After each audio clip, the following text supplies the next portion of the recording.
Pendant que les pays les moins avancés restent encore dans l'attente de la concrétisation des espoirs suscités lors des accords de Paris, les parlementaires du continent africain resserrent les rangs.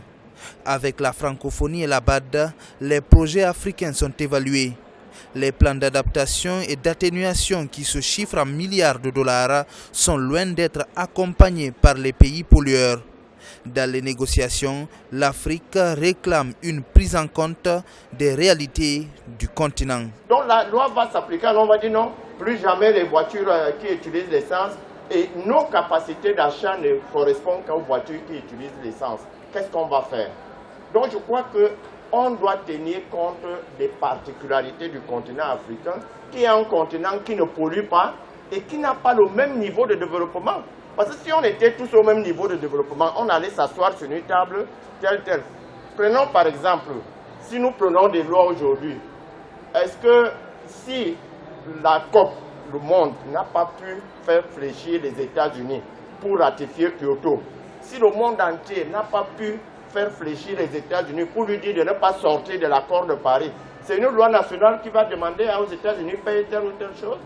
Pour freiner les effets du dérèglement climatique qui affecte déjà de nombreuses communautés africaines, les parlementaires sont invités à plus d'engagement dans le soutien et l'élaboration des projets environnementaux. L'implication des industriels et plus d'acteurs sociaux dans le processus est aussi encouragée. Presque les mêmes problèmes dans tout le monde entier. Et c'est revenu que c'est à nous les députés, vraiment, de voir et d'approuver toutes les décisions et d'en faire une loi, de voter les lois.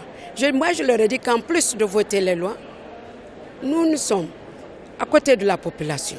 Donc tout ce qui se passe ici, nous avons la chance d'aller vers nos populations pour leur expliquer. Parce que moi, je leur ai dit qu'on doit responsabiliser la population à la base. Au niveau continental, la BAD annonce l'orientation de 40% de son budget dans le financement des projets verts désormais. Banque africaine de développement, nous avons fait un très grand engagement en matière de changement climatique pour allouer 40% des ressources au changement climatique, mais aussi de ce que tous nos projets sont analysés sous l'angle du climat, aussi bien en termes de risques climatiques qu'en termes d'opportunités d'amélioration et de prise en compte de l'adaptation dans nos projets.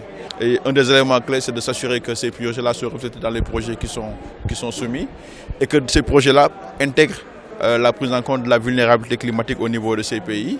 Nous sommes en train de courir derrière tous ceux-là qui peuvent nous apporter pour l'atténuation, l'adaptation, n'est-ce pas, et la résilience de notre pays. Et tout dernièrement, nous avons tenu donc en Guinée, le mois passé, ce qu'on appelle la conférence sur la détermination, n'est-ce pas, de la contribution nationale. Et qu'à partir de là, que les bailleurs de fonds peuvent nous accompagner. Il faut que nous-mêmes nous participons à la réalisation de ces projets. Aujourd'hui, de nombreuses voix s'élèvent contre l'inaction du monde pour atteindre un seuil de réchauffement permettant une vie durable sur Terre. À Madrid, tous semblent résolument engagés à faire bouger les lignes et relancer le marché carbone, par exemple, en souffrance.